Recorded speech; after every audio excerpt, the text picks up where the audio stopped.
दोस्तों हेलो, मेरा नाम दशा है। आज हम डेरिवेटिव को हल करेंगे। हम यहाँ कुछ बहुत ही सरल डेरिवेटिव रखने जा रहे हैं। हम इन सूत्रों का उपयोग करेंगे जो मैंने यहाँ लिखे हैं। ये थोड़ा अधिक जटिल भी है क्योंकि वास्तव में यदि हम प्रत्येक पर अलग अलग विचार करते हैं तो हम उन सूत्रों का भी उपयोग करेंगे जो बहुत शुरुआत में हैं। आज हम शक्तियों के साथ साथ फंक्शन के डेरिवेटिव के साथ भी काम करेंगे। और जब मैं इन उदाहरणों को मिटा रहा हूं तो एक लाइक लगाएं ताकि परीक्षा में आपका भाग्य हो। आइए सबसे सरल से शुरू करें।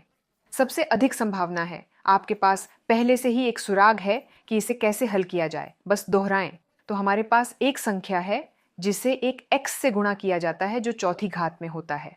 व्युत्पन्न खोजने के लिए हमें चाहिए, सबसे पहले हम दोनों को नहीं छूते हैं, हम इस मामले में दोनों को छोड़ देते हैं, है ना। लेकिन डिग्री ना क्या है, डिग्री कहाँ जाती है। हमारे पास n डिग्री है जो चौथी है। हाँ, हमारे पास यहाँ 1 डिग्री है, इसलिए हम इसे x से पहले भी निकालते हैं, यानी हम दोनों को 4 से गुणा करते हैं। अच्छा, अब x के बारे में क्या, x अपनी डिग्री बदल देगा, यानी x उसकी डिग्री है जो कितनी थी, 4। 4 माइनस 1 3, यानी 2 गुना 4, x से तीसरी शक्ति से गुणा करें। अब हम इसे बाद में भी सरल बनाएंगे। इसके अलावा यहाँ हमारे पास है, यहाँ हमारे पास कोई संख्या नहीं है। हाँ, x से पहले ये पता चला है, हम एक डिग्री लिखते हैं, एक 3, फिर हम x लिखते हैं और डिग्री से ट्रिपल से हम 1 घटाते हैं। 3 माइनस 1, ये कितना होगा, 2 माइनस। यहाँ भी ऐसा ही है, हम ड्यूस निकालते हैं क्योंकि ये हमारे पास यहाँ है ना। फिर हम एक x डालते हैं, 2 माइनस 1, ये कितना होगा, 1। लेकिन हम एक इकाई नहीं लिखते हैं, हम इसे ऐसे ही छोड़ देते हैं। 2x minus 2x plus 5x। देखिए, अगर आपने इस फॉर्मूले को याद कर लिया है तो यह अद्भुत है, लेकिन इसे सीखना ज़रूरी नहीं है क्योंकि वास्तव में यह इस फॉर्मूले से निकलता है। देखो, ये ऐसा है जैसे ये यहाँ x है ना। तो ये किस हद तक x है, एक ही में, है ना, पहली डिग्री में। ये पता चला है कि 1 माइनस 1 है। हाँ, ये क्या होगा, 0। और हमारे पास शून्य शक्ति के लिए x कितना होगा, खैर शून्य की शक्ति के लिए कोई भी संख्या 1 होगी, यानी यह वैसा ही है जैसे हम यहाँ 1 से गुणा कर रहे हैं, बस। खैर, निश्चित रूप से हम इसे नहीं लिखते हैं क्योंकि इसका कोई मतलब नहीं है। तो यह पता चला है कि यदि यह व्युत्पन्न है तो 5x क्या बदल जाता है, बस 5 और 8। यहां हमारे पास तीसरा सूत्र है, 0 है। हम इसे यहां लिखते भी नहीं हैं, यही है। यह पता चला है कि हमारे पास यहां 2 को 4 से गुणा किया गया है। यह कितना होगा, 8 अष्ट 8 x से तीसरी शक्ति प्लस 3x वर्ग माइनस 2x प्लस 5। हमने पहला उदाहरण हल किया। अब अधिक जटिल कार्यों पर चलते हैं। ये वे उदाहरण हैं जिनकी हमें प्रत्येक घटक के साथ काम करने की आवश्यकता है। तो देखिए, चलो इसे अलग करते हैं और यहां हमारे पास होगा, मान लीजिए x द्वारा 4। यह क्या है, सबसे पहले हम व्युत्पन्न की तलाश करने से पहले अभिव्यक्ति को सरल बनाएंगे। यही है, यह 4 को x से गुणा करके पहली शक्ति के माइनस तक जाता है, क्योंकि अगर हमारे पास हर में x है तो इसका मतलब है कि इसकी नकारात्मक डिग्री है ना। और अब यह पता चला है कि हम पहले से ही एक व्युत्पन्न की तलाश कर सकते हैं। 4 को -1 से गुणा किया जाता है, हाँ, क्योंकि हमारे मामले में डिग्री ही यहां ली जाती है।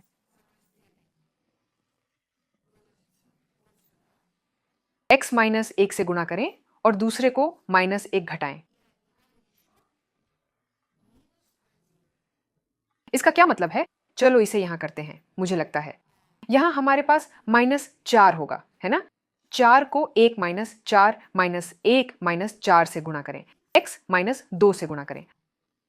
अंश में आरण 4 लिखा जाता है। और यहां क्या होता है, दूसरे में x। चलिए दूसरे घटक पर चलते हैं। तो हमारे पास यहां एक y, एक 3x वर्ग है। तो आइए अब उस बिंदु पर बदल जाएं जहां हमारे सूत्रों का उपयोग किया जा सकता है। यह 1/3 के समान है जिसे एक x वर्ग से गुणा किया जाता है ना। इसका क्या मतलब है, 1/3 x से गुणा करके दूसरी शक्ति के माइनस तक। यह समझ में आता है ना। क्योंकि अगर हमारे पास हर में x है तो हमारे पास एक नकारात्मक डिग्री है। और अब आप एक व्युत्पन्न की तलाश कर सकते हैं। यह पता चला है कि 1/3 -2 से गुणा करें, क्योंकि यह यहां से आता है। हाँ, यहां माइनस दोनों को गुणा किया जाता है और यहां -2 -1 बराबर है। तो यहां चलो इस तरह माइनस नेगेटिव 2/3 होता है। शानदार। और यहां हम x से गुणा करके तीसरी शक्ति के आरण में करते हैं। इसका क्या मतलब है कि यह वहां भी नीचे जाएगा। अंश में -2 और यहां तीसरी शक्ति के लिए 3x है। अगला पद 2 पाई है। आप अक्सर भ्रमित हो सकते हैं और सोच सकते हैं शायद पाई के लिए कोई सूत्र विशेष है। नहीं, कोई नहीं है। यही है, यह किसी भी संख्या की तरह एक संख्या की तरह है, क्योंकि यह 3, 3, अल्पविराम 14 और इसी तरह है। यह ऐसा है जैसे यह एक संख्या थी, अर्थात जैसे कि n क्रमशः इसका व्युत्पन्न 0 के बराबर है। हमारे पास यहाँ क्या है? चलो बदलते हैं। हमारे पास यहाँ एक रूट भी है, इसलिए हम लिखते हैं हम 4 को x से गुणा करते हैं। लेकिन हमारे पास किस हद तक होगा? सबसे पहले ये शक्ति ऋणात्मक होगी, क्योंकि x हमारे हर में है, और दूसरी बात क्योंकि यह जड़ में है। यानी हमारे पास क्या डिग्री होगी? एक जोड़ा? नहीं, 1 सेकंड। यदि आपको डिग्री के साथ काम करने में परेशानी हो रही है तो मैं वीडियो छोड़ दूंगा, यहाँ पॉपअप करूंगा और विवरण में भी रहूंगा। तो अब व्युत्पन्न पर चलते हैं। एक व्युत्पन्न की तलाश में। स्वाभाविक रूप से चारों ऐसे ही बने हुए हैं। फिर ऋणात्मक 1 सेकंड से गुणा करें, x से गुणा करें, और यहां क्या होता है? -1 आधा -1 है ना, क्योंकि हमारे यहां एक ही है। अच्छा, अब इसे यहां करते हैं। -4 सेकंड का हो जाता है। अब हम इसे बाद में सरल बनाएंगे। x से गुणा करें और यह पता चला है कि यहां -1 सेकंड -2 अन्य है ना, यानी -1 -2 अन्य के समान है। हमें यहां क्या मिलता है? -a ड्यूस है ना। x से गुणा करें, किस हद तक? -3 सेकंड है ना। -1 सेकंड -2 सेकंड -3 सेकंड। क्या ये x क्या होगा? चलो चलें, ये बहुत दिलचस्प है। देखिए, सबसे पहले हमारे पास एक नकारात्मक होगा, हमारे पास यहाँ एक अंश होगा, 2 अंश में जाएंगे। क्या ड्यूस? ये यहाँ एक ड्यूस है ना, और हर एक x होगा, लेकिन ये कैसे जाएगा? सबसे पहले हमारे पास ये 2 जो सत्ता में है, हर में होंगे। ये जड़ की बात करता है। वर्गमूल, यानी यहाँ एक ड्यूस है, लेकिन हम इसे नहीं लिखते हैं क्योंकि ये वर्गमूल है और ट्रॉयका जड़ तक जाती है। मैं इसे यहाँ मिटा दूं और हम अपने व्युत्पन्न को लिखना शुरू कर देंगे। ये काफी लंबा है, 5 शब्दों में से, ठीक है। अधिक सटीक होने के लिए हम 2 पाई नहीं लिखेंगे क्योंकि यह 0 होगा। ये एक y निकला। तो यहां हमारे पास है, हमारे पास कितने हैं? -4x का वर्ग। फिर हमें यहां -2 3x क्यूब्ड मिला।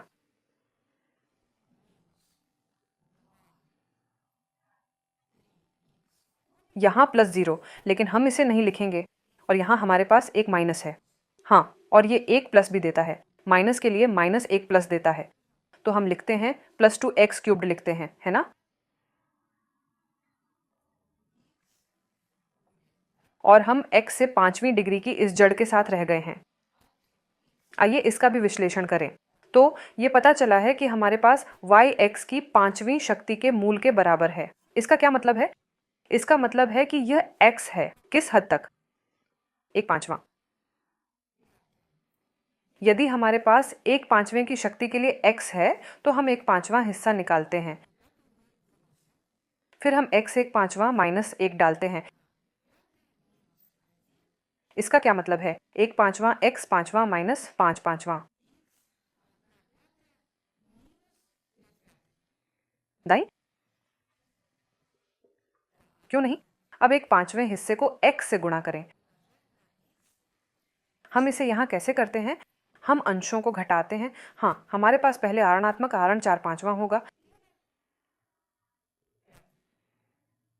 इसका क्या मतलब है? इसका मतलब है कि यह हमारा भाजक बन जाएगा। तो हमारे पास अंश 1 है, हर 5 है, फिर हमारे पास x है। लेकिन कौन सा x? सामान्य यूएस x नहीं। सबसे पहले इसकी एक जड़ होगी, 5वीं डिग्री की जड़ होगी, और यहाँ 1 4 आता है, यानी अंश यहाँ जाता है, हर यहाँ जाता है, और हमारे पास जो है वह नकारात्मक है। इसलिए हमारे पास एक भाजक है। यही है इस अभिव्यक्ति का व्युत्पन्न। हमारे लिए एक प्लस है ना। यहाँ हमने इसे रिकॉर्ड किया, काफी लंबा। वैसे टिप्पणियों में लिखना न भूलें। अगर आपको कुछ अन्य सूत्रों डेरिवेटिव के अनुसार कुछ और विश्लेषण करने की आवश्यकता है तो कृपया टिप्पणियों में लिखें, हम इसका पता लगा लेंगे। निम्नलिखित उदाहरण हमारे पास यहाँ कार्य है और हमारे पास यहाँ x के साथ एक बहुत ही जटिल प्रणाली भी है। हम डिग्री के साथ काम करेंगे तो हमें यहाँ क्या मिलता है। सबसे पहले, ठीक है, चलिए पहले वाले से शुरू करते हैं। यहाँ ये काफ़ी सरल है। देखिए, हम इस फॉर्मूले का इस्तेमाल करने जा रहे हैं। वास्तव में ये बहुत बहुत आसान है। सबसे पहले हमें पहले डिग्री निकालने की आवश्यकता है, यानी हम सिर्फ डिग्री को सहते हैं, है ना, 2 की डिग्री। तो फिर हम क्या लिखते हैं, 3x - 6 यानी फंक्शन ही। हाँ, हमारे पास यहाँ क्या है, हाँ, कोष्ठक में। और फिर हमें ड्यूस से 1 घटाना होगा। इसका क्या मतलब है, यह 1 है लेकिन मैं इसे नहीं लिखूंगा। और फिर हमें वह चाहिए जो कोष्ठक में है। हाँ, मूल रूप से कोष्ठक में क्या था, वहां से व्युत्पन्न प्राप्त करने के लिए। अच्छा, हमारे पास वहां कितना होगा, 3x - 6। हम जानते हैं कि यह 0 होगा और यह 3 होगा, है ना, यानी हम सिर्फ x से छुटकारा पा लेते हैं। यहाँ ये 3 निकलता है। अब हम गुणा करते हैं, ये 6 होगा, ये 6 3x - 6 निकलता है। ये परिशिष्ट है, हमें पहले इसे सरल बनाने की आवश्यकता है, यानी डेरिवेटिव की तलाश करने के लिए नहीं बल्कि सरल बनाने के लिए। तीसरी डिग्री में x की जड़। तो चलिए पहले इसे देते हैं। हमारे पास एक आधार है, हाँ, हमारे पास एक सामान्य आधार है, ये हमारा x है। और यहाँ मूल में x क्या है और यहाँ तक कि हर में भी। इसका मतलब है कि इसमें निषेध है क्योंकि ये हर है। हाँ, ये हर में है। और जड़ क्या है, ये 1 सेकंड है। जब हमारे पास एक ही नींव है और हमें शक्तियों के साथ काम करने की आवश्यकता है तो अगर ये गुणा है तो हमें क्या करने की आवश्यकता है, उन्हें मोड़ो। यही है, x ऐसा ही रहता है और यहाँ ये 3 है। ठीक है, इस मामले में चूंकि हमारे पास एक ऋणात्मक है, हमारे पास एक घटाव होगा, हाँ, 1 सेकंड। ये x निकला, ये 6 सेकंड होगा, हाँ, -1 सेकंड। इसका मतलब है दूसरे का x5। अब हम काम कर सकते हैं क्योंकि हम इस रूप में आ गए हैं। हाँ, 5 सेकंड। पहले हम अपनी शक्ति निकालते हैं, फिर x से गुणा करते हैं, 5 सेकंड और क्या घटाते हैं, 1, है ना, 1। यही है, हम सभी एक ही चीज की ओर ले जाते हैं। हाँ, सब कुछ सबसे सरल सूत्र की ओर ले जाते हैं। तो फिर हम 5 सेकंड वाले को x से गुणा करते हैं, 5 सेकंड को दूसरे 2 से घटाते हैं। हाँ,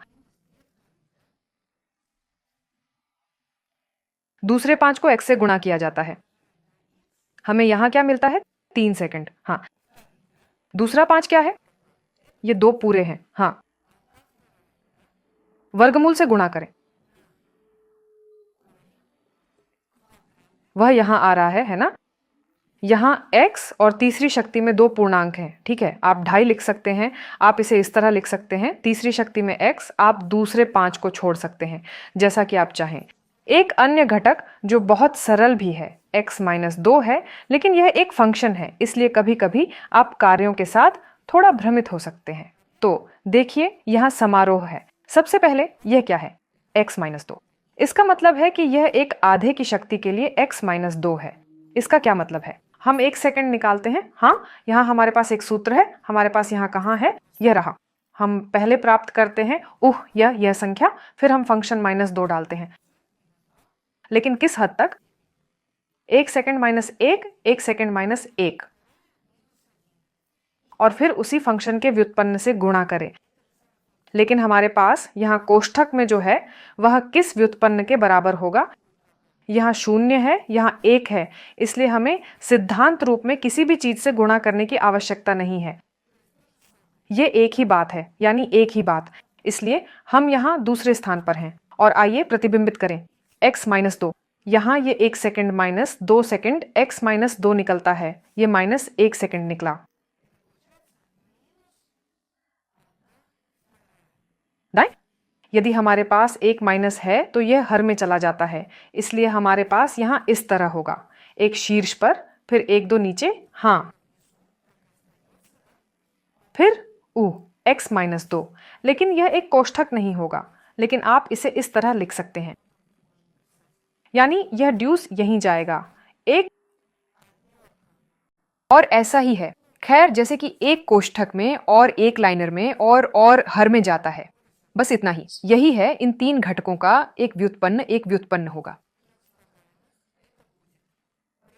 तो हमारे लिए सबसे पहले क्या मायने रखता है? 6 3 x माइनस 6, है ना? केवल एक नकारात्मक, क्योंकि यहां हम संकेत रखते हैं, है ना? खैर, मान लीजिए कि एक घन में x से ढाई जड़ें हैं और यहां हमारे पास एक सकारात्मक संकेत है, यहां एक सकारात्मक संकेत भी है, एक प्लस भी। यहां यह बहुत महत्वपूर्ण है कि जब आप अलग से निर्णय लेते हैं तो यह संकेतों का पालन करना होता है, क्योंकि कभी कभी आप भ्रमित हो सकते हैं और किसी मूर्खतापूर्ण संकेत पर जल सकते हैं, है ना? आइए चौथे और पांचवें उदाहरण पर चलते हैं। यहां हम कार्यों के साथ भी काम करेंगे, लेकिन यहां हमारे पास ऐसे सूत्र होंगे जिन पर हमने पहले विचार नहीं किया है। यही है, हम पहले ही इन सूत्रों पर अभ्यास कर चुके हैं। आइए अगले वाले पर चलते हैं। तो हमारे पास यहाँ क्या है? ये एक प्राकृतिक लघुगणक है ना? इसमें एक कोष्ठक होता है और इसके अंदर एक कार्य होता है। हम प्राकृतिक लघुगणक के सूत्र को देख रहे हैं, लेकिन एक फंक्शन के साथ। और हमें क्या मिलता है? हमें यहाँ एक अंश मिलता है। शीर्ष पर ये कोष्ठक में जो है उसका व्युत्पन्न है, अर्थात ये फंक्शन से है, हाँ स्वयं है। हमारे पास यहाँ क्या है? ये 3x है ना? बहुत सरल। और यहाँ हमारे पास शून्य है ना? खैर, जैसा कि ये था, मैं वैसे भी शून्य नहीं लिखूंगा। और सबसे नीचे ये फंक्शन ही है और हमारे पास x क्यूब्ड प्लस एक फंक्शन है। बस इतना ही, बहुत सरल। प्राकृतिक लघुगणक के साथ ये वास्तव में बहुत सरल है। फिर x की शक्ति के लिए +5, तो हमारे पास यहाँ नंबर a है। ये x की शक्ति के लिए 5 निकला, है ना? ये तो है। किसके प्राकृतिक लघुगणक से गुणा करें? 5। बस इतना ही, यही है। कभी कभी उन्हें काम करने की तुलना में हल करना बहुत आसान होता है। उदाहरण के लिए कुछ जटिल डिग्री, विशेष रूप से अंशों और विशेष रूप से जड़ों के साथ, वहां भ्रमित होना आसान हो सकता है। और अब चलिए आखिरी पर चलते हैं। यहां भी सब कुछ काफी सरल है। ये साइंस x की डिग्री तक e है। तो हमारे पास यहाँ फंक्शन के साथ क्या है? यही है, ये एक फंक्शन है। ये सिर्फ कुछ संख्या नहीं है, हाँ, या सिर्फ कुछ x है। ये एक फंक्शन है। यही है, ये पता चला है कि ये ऐसा ही रहता है। यह e साइन x गुणक है। हम जो एक फंक्शन थे उससे गुणा करें, हमें एक व्युत्पन्न खोजना होगा। साइन x का व्युत्पन्न क्या है? कोसाइन x एक प्लस चिन्ह के साथ, वैसे कोसाइन x प्लस। बस इतना ही, ये वही है जो हमने पाया। सब कुछ सुलझा लिया गया था, सब कुछ सुलझा लिया गया था। कोटांजेंट x वर्ग, दिलचस्प। कोटेंजेंट फंक्शन, है ना? सबसे पहले हमारे पास यहाँ एक प्लस नहीं है, लेकिन एक माइनस है, क्योंकि आप देखते हैं, हाँ, यहाँ एक माइनस है। शीर्ष पर एक, यहाँ एक साइन है, लेकिन सिर्फ एक साइन नहीं है, बल्कि एक साइन स्क्वायर, x स्क्वायर। किससे गुणा करें? एक फंक्शन पर, एक फंक्शन के व्युत्पन्न पर। और हमारा कार्य कहां है? x वर्ग। इसका क्या मतलब है? 2x। बस इतना ही, यही है, वह यहां जाएगा। मुझे इसे तुरंत मिटाने दें और अंश में 2x लिखें।